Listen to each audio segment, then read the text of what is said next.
샬롬, 오늘의 말씀지기 김성국 간사입니다. 지치기 쉬운 금요일입니다. 하지만 풍성빛으로 하루를 시작하여 말씀의 은혜로 풍성한 불금을 만드시는 여러분 되길 축복합니다.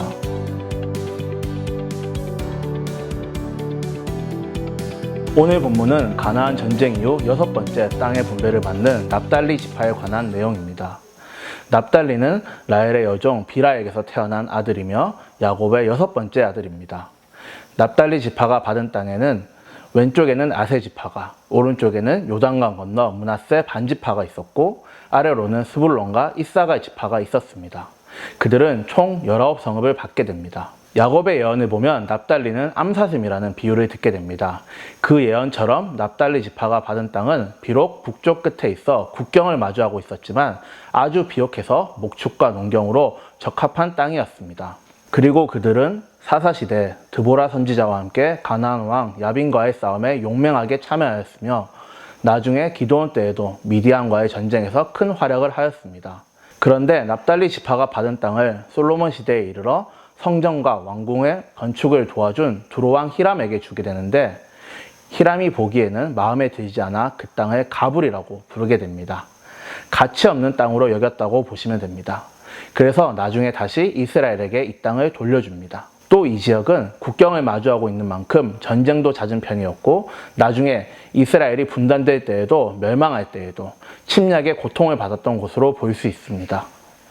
그래서 이사야서에서는 스불론과 더불어 멸시를 당한 곳으로, 고통을 받던 곳으로 언급되고 있습니다. 하지만 성경은 하나님이 이곳을 영화롭게 하실 것을 예언하고 있습니다. 이 땅이 바로 우리가 잘 알고 있는 갈릴리 지역입니다. 갈릴리는 우리에게 아주 익숙한 지역이죠. 바로 예수님이 주로 사역하시던 곳입니다. 이곳에는 나사렛, 가버나움, 갈릴리 호수 등 예수님의 사역들이 드러나고 그분이 친히 사셨던 지역들이 속해 있습니다. 이 지역은 역사적으로 치열한 전쟁이 잦았지만 영적인 의미로 본다면 이 전쟁들은 영적 전쟁, 그리고 이곳을 영적 전쟁터라고 할 수 있을 것입니다. 이것이 우리에게 중요하게 시사하는 점이 있습니다. 국경을 마주하고 있는 지역들의 특징 중 하나는 내외적인 강함이 있습니다. 여러 침략 속에서 단련된 것이지요. 하지만 그들이 간절히 바라고 필요로 하는 것은 바로 평안일 것입니다. 치열한 전쟁이 끝나고 주어지는 참 평안, 그것이 바로 예수 그리스도였습니다. 우리도 일상을 살아가다 보면 치열한 삶을 살아가게 됩니다. 어릴 때부터 경쟁이라는 시스템으로 인해 마음 편히 쉴 곳이 없고 계속해서 발전하지 않으면 떨어져 나갈 것 같은 두려움에 계속해서 스스로를 몰아붙이기도 합니다.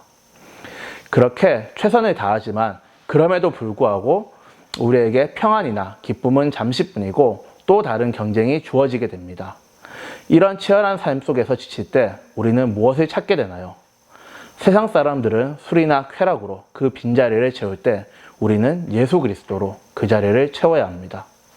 예수님은 그런 치열한 땅에 30년 동안 사시며 사람들의 고통과 필요, 갈망 등을 몸소 겪으셨습니다. 그리고 자신의 희생함으로 그 고통으로부터 해방되는 길을 여셨습니다. 그런 예수님을 믿는 우리가 그 고통으로부터 벗어나 행복하고 기쁨으로 사는 것을 예수님이 가장 바라시지 않을까 생각해 봅니다. 오늘도 여러분의 삶 가운데 기쁨과 평안이 넘쳐나길 소망합니다.